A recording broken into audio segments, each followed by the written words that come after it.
Why do AI evals matter for health and longevity apps? With AI in health and longevity, we're getting closer to an understanding of the user that a doctor could never have had in the past. And what I mean by that is you think about all the information, all the data that you carry around as a patient. You have these biomarkers, you have physical capabilities, you have everything that your Apple Watch or Garmin is tracking. You have just all of this information that a single person couldn't really look at and understand all these aspects about you in a way to personalize an experience. You're talking about a team of doctors, maybe a specialist working together. I think what AI can do is help synthesize that, create a model of where you are with your health today and where you want to be. And a lot of the medicine and things that have worked in the past, like RCT trials, randomized control trials, and vaccines, things that have been proven to give population level health benefits, we can now start using some of those same tools on an N=1 basis, sort of like a biohacking view of who am I coming into this health questionnaire, what are my longevity goals, how personally can I adopt new protocols in order to advance those goals and get answers to questions right away that don't require a doctor or a specialist. You have a team of doctors available to you. And what evals do is they make sure that all that domain expertise that would come across the specialists and the doctors is being presented to you correctly. But they also understand that we have an opportunity here to really take all this big pile of data and create a model of you that's going to be predictive and reproducible from patient to patient or user to user. And that's the future of personalized AI healthcare experience in my mind. Hey everybody, we're doing a new video series. Pretty excited about it. It's about testing AI products, maybe even doing lives with the community where we could test AI products live. You could let us know ahead of time which ones you want us to test, and we really focus on the personalization aspect of the AI and talking through things like evals and error analysis as we go through the subjective user experience and critiquing it from a product taste lens as if we were users using it. So this very first episode is about Superpower AI. It is a health concierge that I've used myself as a customer of theirs.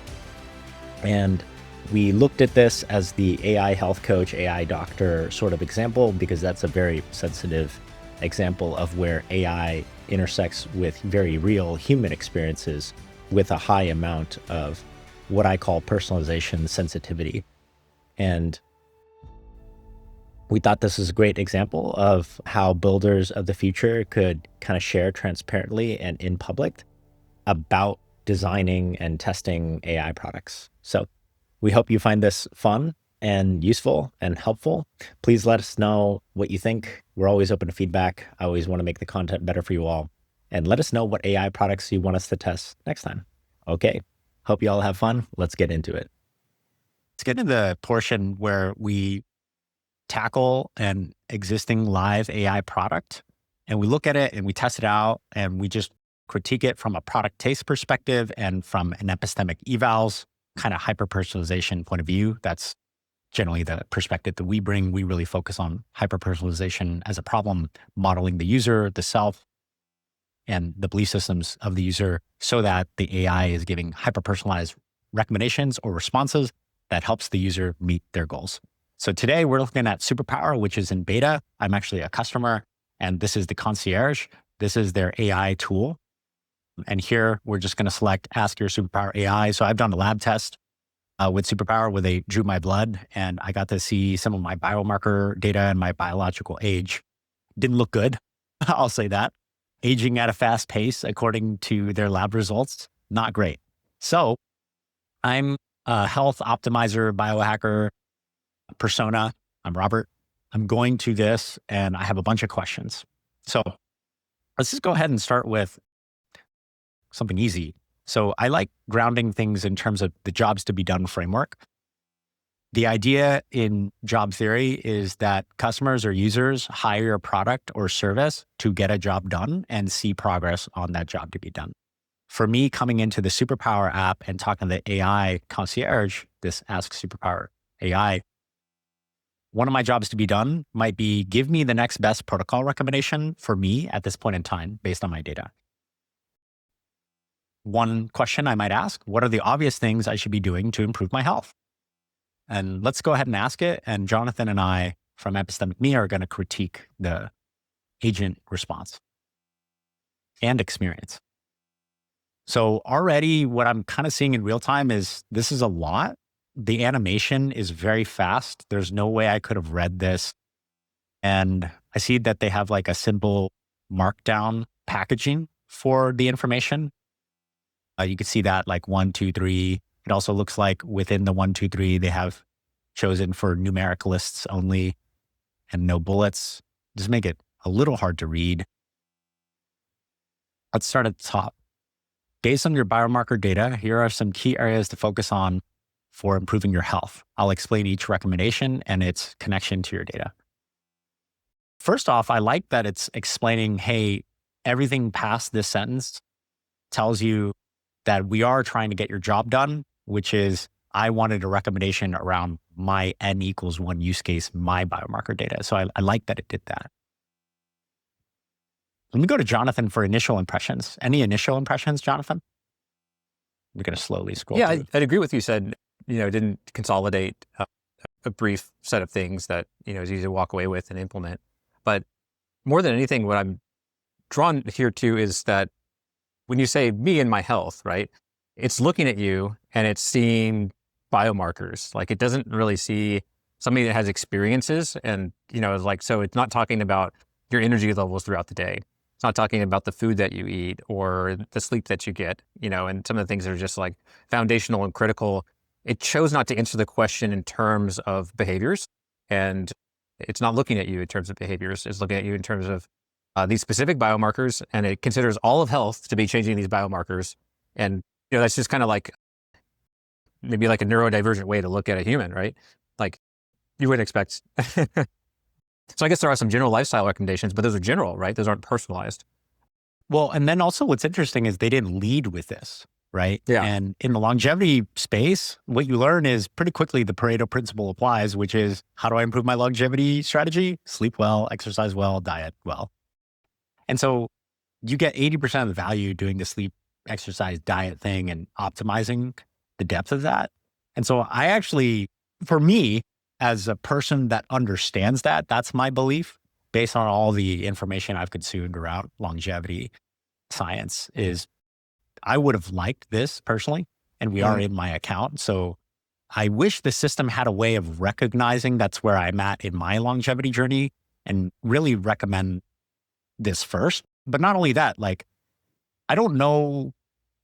I mean, for example, it's telling me to aim for 7 to 9 hours of sleep a night, but what if I'm already doing that? And then it just gave me a piece of text that now I have to read and I have decision-making fatigue. It's like, if I'm already sleeping well, I don't really care about that in this response, right? I'm looking for, again, my next obvious things for my health.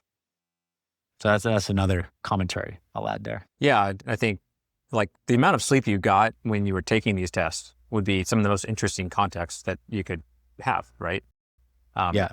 But if you're getting 6 hours of sleep a night and these were your biomarkers, well, maybe an easy test to do is to get 7 or 8 hours of sleep a night and take the same test again and see how they're different. And it doesn't even ask you where you're at currently. Yeah, just like the model of self and even what the biomarkers mean are like a very analytical way of characterizing the subject. Yeah, it's like it saw a stat sheet and it was like, here's what you do based on a stat sheet, not who you are. Yeah. Well, what do you think about this structuring of observation recommendation? Yeah, I mean, I think this is close to how doctors are trained to evaluate. That is like the epistemology of observing that you have a symptom. And in this case, the symptom is that like your uric acid is like below the recommended range. And then it's got to recommend like a therapy or a protocol for you. If it had a pharmaceutical, it might recommend that. And so I think it is tuned to like the way that doctors are trained to see patients as humans, which, serves us to a certain extent, but not fully. Yeah. And what's interesting? It's just like, well, I like that they start with observation and recommendation, but visually, this is a little hard to read. Observation, for example, there's a key data point, and I'm basically looking for, as a user, is this good or bad? what is the data and is it good or bad? And from here, I have to read a bunch of text to then say, oh, it's above the typical reference range. So this could have easily been from the LM output. You could have evaluated, oh, the user wanted to make sense of data, or hey, we should give them the observation, help them make sense of the data, then make the protocol recommendation. So the UX could have been a couple cards that show me, is it a red card, green card with the number in the middle, to just even say, as I'm flipping through this, there's like 10 things to read. This might take me an hour to really grok this and dive into it, and maybe dive into literature if I want, or my particular recommendations to contextualize. But I would have liked to be able to just go through here and be like, what are the red things? And I'm going to zone in on those. Because you're representing data here. And then that's what my job to be done here is I'm looking for the next best thing for me.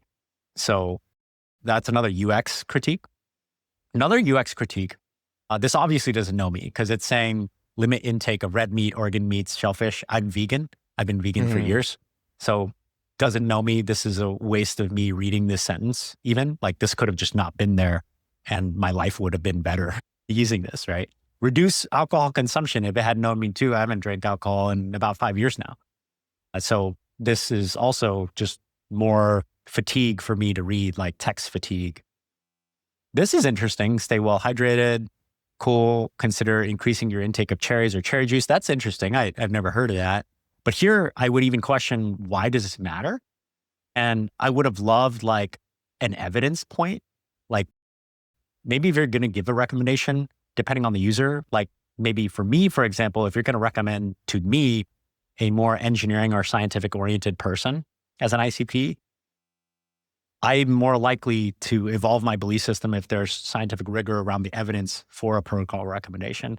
So here, if the AI knew that I am likely to take a recommendation based on knowing that I like that scientific rigor as a persona, it would have maybe decorated this with where it got the information from, like assuming they have some sort of RAG behind this to evaluate, retrieve for this address elevated uric acid levels context, retrieve some information from that, and then distill it into a singular recommendation bullet point. I would have loved to be able to click into this. And in fact, I guess while we're here, I'm just going to ask it real quick. For this recommendation, what's the scientific evidence that this will help my problem? And I'll just put in quotes, and add that and see if the agent kind of contextualizes it. Yeah, it's a great example actually, because the epistemic evals, one of them is, do we provide evidence that support the beliefs of the user? And so this is where you're pointing out like, hey, I'm open to understanding why cherries and cherry juice are able to decrease uric acid. But what's the evidence, and you may be looking for scientific information. Somebody else might be looking for testimonials from a friend who did this. Yeah. Somebody else might be like, I don't even have to worry about that. I believe you because of all our previous interactions. You're my AI health coach. That's always done me right. So tell me where I could buy the best cherry juice. Can you link me to a store near me? And that's a conversion opportunity, right? Depending on if you know where the user is at in their journey and what they see as progress on their job to be done, and you have that context at the evaluation point for this AI response, then this could have even been a conversion opportunity. And right now, every opportunity that I see when somebody's interacting with the agent, it's either an opportunity to increase loyalty, retention, engagement, referral, and obviously revenue conversion of the user interacting with the agent, but it's also an opportunity to lose them forever, right? So you could see how that personalization aspect with the intersection of the epistemic evals that Jonathan just mentioned could really affect the user experience for this AI application. So another thing I note is like I asked a follow-up question and it is not giving me a signal that maybe the server's down or that it's thinking. So I'm going to go ahead and refresh this. And I'll see if it remembers. Okay, it didn't. I don't know what that was about. That might have just been like a server error on the back end. So I'm going to go ahead and just try that out again. Can you give me scientific evidence for this response, this recommendation? Cool. Okay. Now it's still going at the speed of light. So, all right. So I couldn't, one thing there I've noticed that other AI tools have adopted for more of a human-to-human sort of interaction paradigm where a human interacts with the agent as if they're a coach, right? The animation or the agent thinking, having some sort of like, I'm thinking, reasoning. I've seen other apps have this. Something I just wanted to point out on the human interaction design on this is if a human is really coming to this as a coach, an AI health coach, grounding in that coach experience, when a human asks a coach, probably want to do some thinking before you just say whatever the next thing is on your mind, right? You're thinking about, who is this person? What should I say to them? How might I help them reach their goals with what I am saying to them? So I find that animations really help. So you could see here, it just spat this out and the animation was really fast. I could have never read this.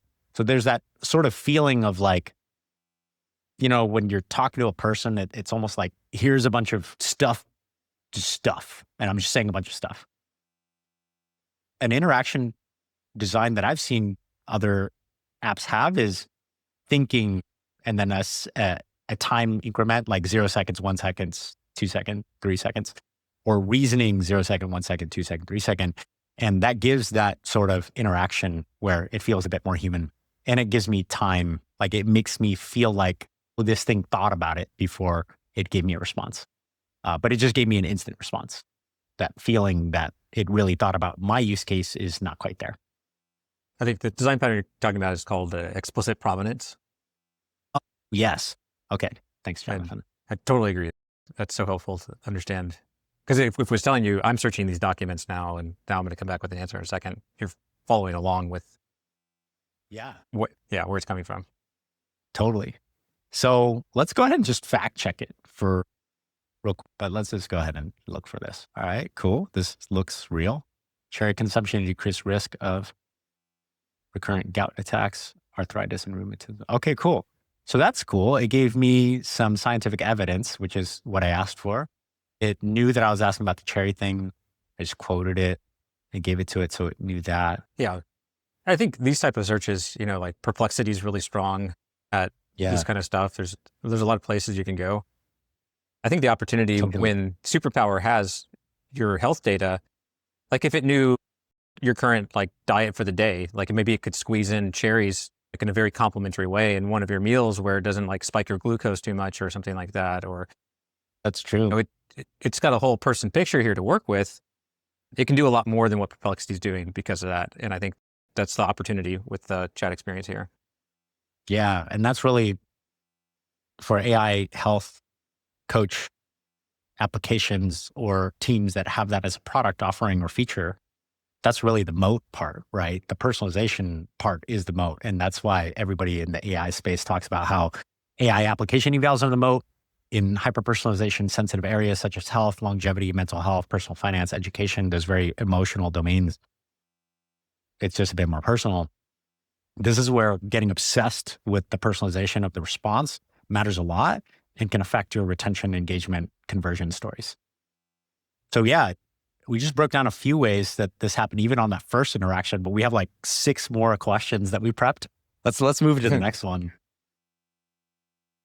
So let's ask the one that I think a lot of people will come to these apps like Function Health, Don't Die, Mito Health, Superpower, like anybody going an AI health coach, longevity coach type thing, they'll probably be concerned with their biological age and how to reduce that. So I'm going to ask, how can I reduce my biological age? Let's see what it says. And did Superpower, do they measure biological age through an epigenetic test, or do they do? They approximate some sort of bio age based on, at least right now, all I did was a blood test. So I just got a blood draw. So they approximated that based on the blood draw. Might be. What Function Health does, the DNA M pheno age, which is able to take from a blood draw and calculate. Yeah, it's a population correlation. Yeah. So I asked, how can I reduce my biological age? It says reducing your biological lifestyle and health strategies that slow down the aging process at the cellular level. Based on your biomarker data, here are targeted recommendations to help you optimize your biological age and overall health. Cool. So just kind of scrolling through this, improve your pace of aging. Your pace of aging is 109%, indicating you're aging faster than average. That's really bad. Recommendations prioritize sleep, exercise, stress management. I like this one because sleep honestly is my worst. I know that myself. So I do like that this came first. I don't know if it really knew that about me though. I don't think it could have because I don't connect my wearable data to this. But me personally, I just know that's a problem. So I like that it came with sleep first. Let's go through this. Optimize nutrition. So it still has that observation recommendation flow with the numeric list. I don't know why this bothers me so much, but it's like 2, 1, 2. It's visually just adds visual fatigue of where I should be a bit. Address key biomarkers. Okay, so it's talking about uric acid again. Follow recommendations I stated earlier.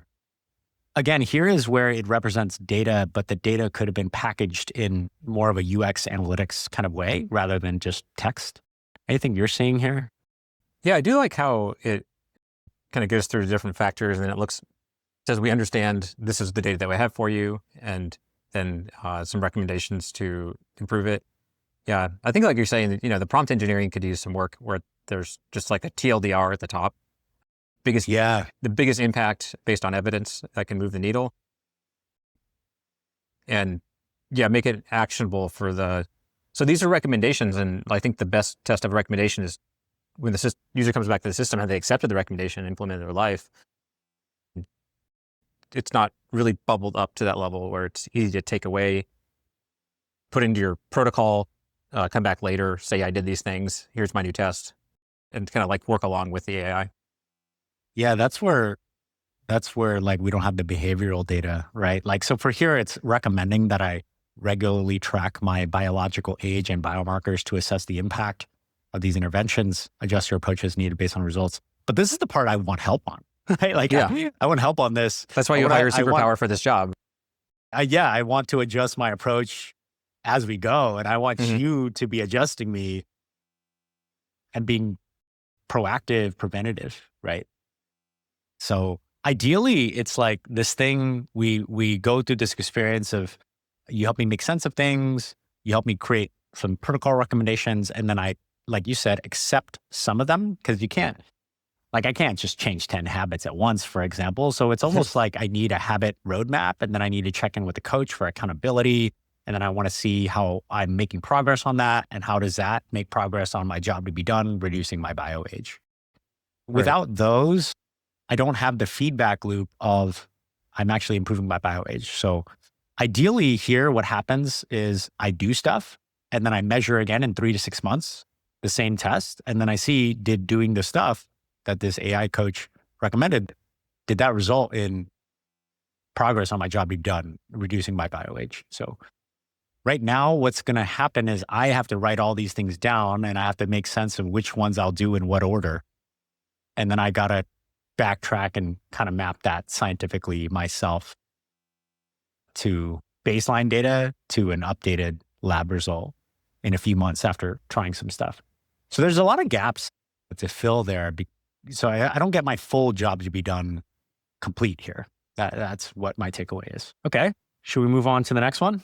Let's do here's a menu one. This is our thinking for the health optimizer, biohacker, longevity enthusiast persona. And there's many personas, just be clear. Those can all be different personas. And within them, they could have different psychographics and stuff like that. But let's just say overall, that type of person that would come here. There's the overall higher job to be done, which is I want to reduce my bio age and see progress on that.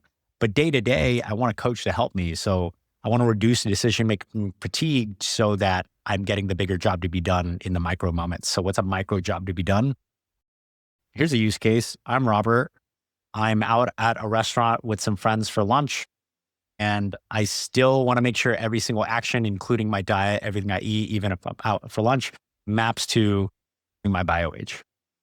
Or at the very least, I want to know at this restaurant, what's the best thing I could do so I don't hurt my progress on the job to be done. So I might ask it something like, here's a menu. What should I eat for lunch based on this menu with the strategy to improve my biomarkers? I'm going to go ahead and just attach that. I have an example menu as a JPEG. I don't know.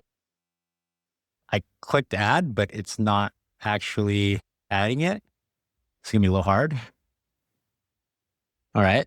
So I'm going to try to just copy paste it in now. So I guess first off, it's not doing the job because I can't actually conveniently give the information in a way that I would like, which is I'm in a restaurant, take a picture, upload. But now I got to like do some copy pasting. Try refreshing the page and attaching the first. Let's try that. Yeah, maybe like the first chat in the thread. That's good. Or new chat. Yeah. I do like that it persisted what I said. That's cool. Yeah, that was good. All right, just try it attaching. It's like a little red flash on the top of the screen. Yeah, I saw that too. Is that here, maybe that's Brave. Let me try to, okay, so the red flash is obviously saying something as an error, but I don't know what it is as a user, and I'm just at the lunch place trying to get What's lunch. that? There's something, one of your extensions there, the red one next to the Fox. Oh, this is an ad block one. I don't think this is going to do anything, but let's try it out. It's blocking something. I suspect it's a pop-up that says format not accepted. Okay. And then it just throws an HTTP status code that says it's not the right call, or we don't accept that data. So I'm just going to copy paste. Yeah, it's okay. So how about the AI, and I'll copy paste this stuff. So I just took a text copy paste of the raw text of this menu on the right. All right, cool. Let's take a look. So based on your biomarkers, here's a strategy for selecting a lunch option to support your health. Talks about my uric acid again, limit the red meats, focus on plant-based. Okay, kidney function. So now it's giving me an overview of my biomarkers so that it contextualizes the recommendations later. Next thing, recommended lunch option, falafel plate. Why? These are plant-based, avoiding red meat. Okay. Yep. Well, first of all, if it knew I was vegan, it doesn't need to explain this stuff. But the second thing is the yogurt dip might have dairy. So didn't ask me about my dietary preferences or, even cultural. Like what if I only eat halal food even? Like that could be something it knows about me. I don't personally, but that would feed into the personalization story at hand. Okay, it's saying some things. If you choose a wrap, opt for whole grain. Oh, I like that. That's like, here's a piece of advice so that you still maintain autonomy in decision-making, but you could optimize your autonomy in decision-making. Foods to avoid. I like that. Okay, one thing I'll say is if I'm coming to this and I'm asking for this, I just want the result at the top. I want like a do this and don't do this. And that's basically what it gave me here, which is do this and why. And then here, don't do this and why. And instead of parsing through all this text, imagining I'm on mobile, I'm at the lunch place, I just want a big red, don't eat, and then a big green, do this, and then no more decision-making fatigue. That's how I probably would have packaged this from a UX perspective. What do you think, Jonathan? Yeah, I think you're right on. It should have dietary preferences from you already so that it could filter the menu. And I think it does a pretty good job of saying, this is what's good, this is what's bad based on the biomarkers you have. I think we're still pretty generic, not too personalized. And I think that there's something to be said about what types of food do I like to eat and what type of taste do I have that it could know, because getting somebody to be adherent with a recommendation means meeting them at their preferences for today, right? But I'm going to ask it why it didn't ask me about my dietary preferences. Dietary preferences are an important part of tailoring any recommendations. I apologize not addressing that earlier. If you have specific dietary preferences, blah, blah, blah, please let me know. My goal is to ensure the advice aligns with both your health goals and personal choices. Would you like to share any preferences or restrictions? Could you tell me about the AI evaluation you went through to make? How would you classify my intent in my original jailbreaking question? superpower? I don't know. Let's see if we can. Oh shit, it's doing it. All right, let's take a look. Intent classification. Interesting.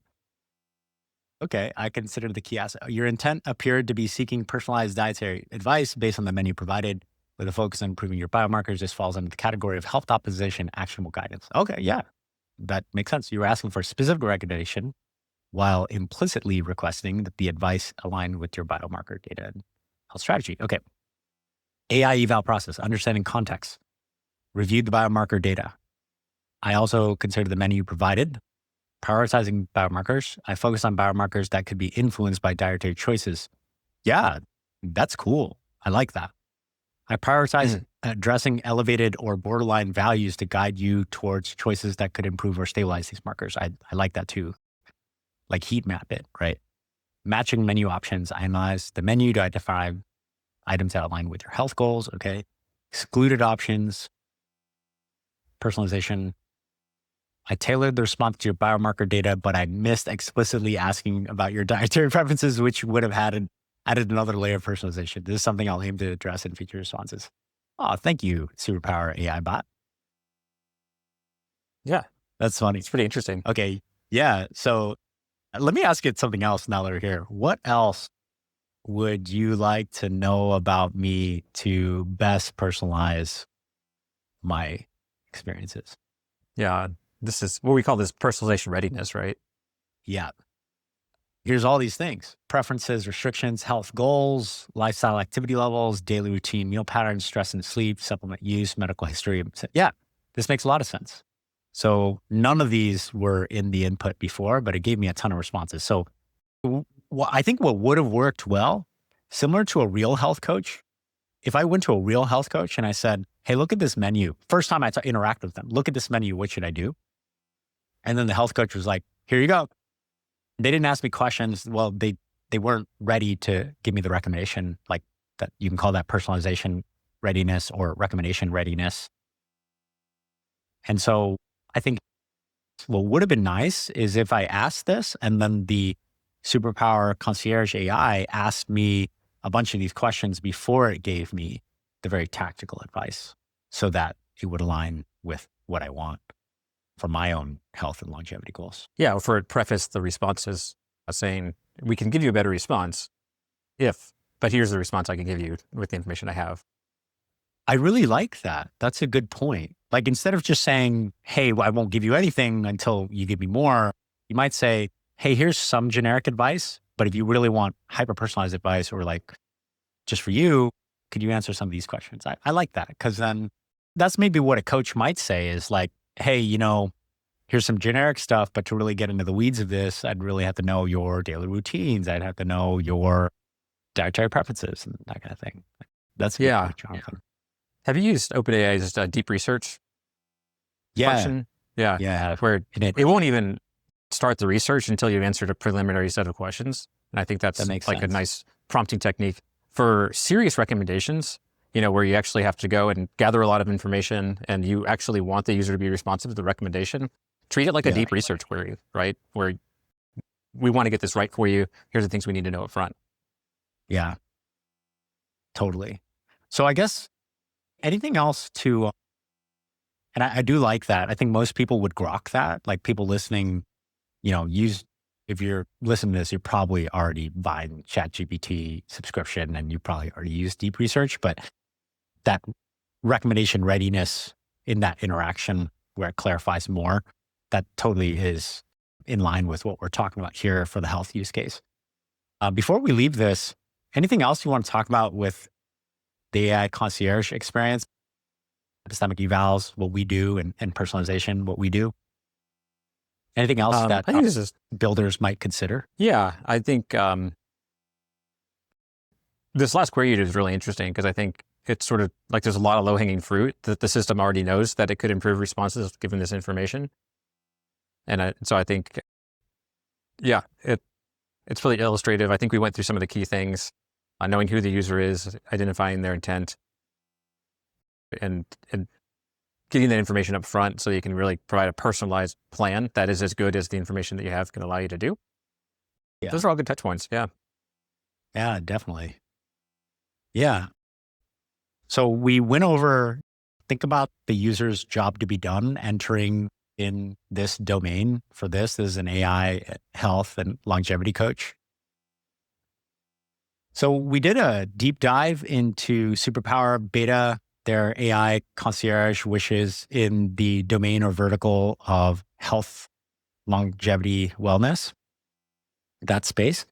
And so we talked about the jobs to be done as a user or ICP coming into here. I want to make sense of my data. I want to reduce my biological age. I want to know the next best step to do that. I want to know in this micro moment for this menu from this restaurant, what is the best thing I could eat given my biomarker data to meet my biological age goals. And so really understanding the user and their jobs to be done, you could see in our critique of the UX and the experience here and what the LLM generates as responses, or even how it packages the different information for the user, it really should be grounded in that user centricity, right? If it knew I was vegan, it would have given a different response. Or if it didn't know my dietary restrictions or preferences, it should have recognized that and evaluated, hey, the next best thing is to ask for more information. And you see, like, there's a lot of opportunity for improvement from a UX AI interaction perspective to get those jobs to be done progressing for the user. So this is a fun case study. Superpower team, love y'all. And this is just meant to be constructive and productive. And if you're an AI builder, especially working in the health, longevity space, a mental health space, where personalization is much more sensitive, hopefully this is helpful to you. This is fun to do. Give us suggestions for other AI tools that you'd love to do a case study on, and we'll definitely take those recommendations and get those done. Cool. Let me stop sharing screen and then I'll close out. Thanks everybody for watching the ABCs for building the feature. We did an awesome case study today where we double-clicked, triple-clicked, quadruple-clicked, and even jailbroke Superpower's AI Concierge in beta. That was really fun. And we talked about how, AI evals and the best product experience tie to how well do you understand your user, how well can you model them and their belief systems, and that leads to better personalization in these agent interactions. We also talked a lot about just general thoughts about epistemic evals versus AI evals, what makes for personalization, why is it a hard problem? Jonathan, anything else you want to leave on before we end it? No, I thought it was a great episode. I think maybe in our future, I see us creating like a grading sheet for the personalization readiness of these different apps that could be a fun like scorecard to give after. That's a good idea.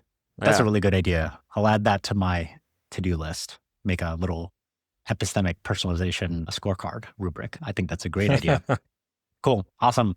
Thanks a lot for listening. And if you have any comments, please drop them on YouTube and go to our website if you want to get in touch. And if you have an AI application, LM application, and you're curious to get us to do a case study on it and give it some design UX critiques and epistemic evals, lensed critiques, let us know. Awesome, everybody. Have a great day. Take care. Bye-bye.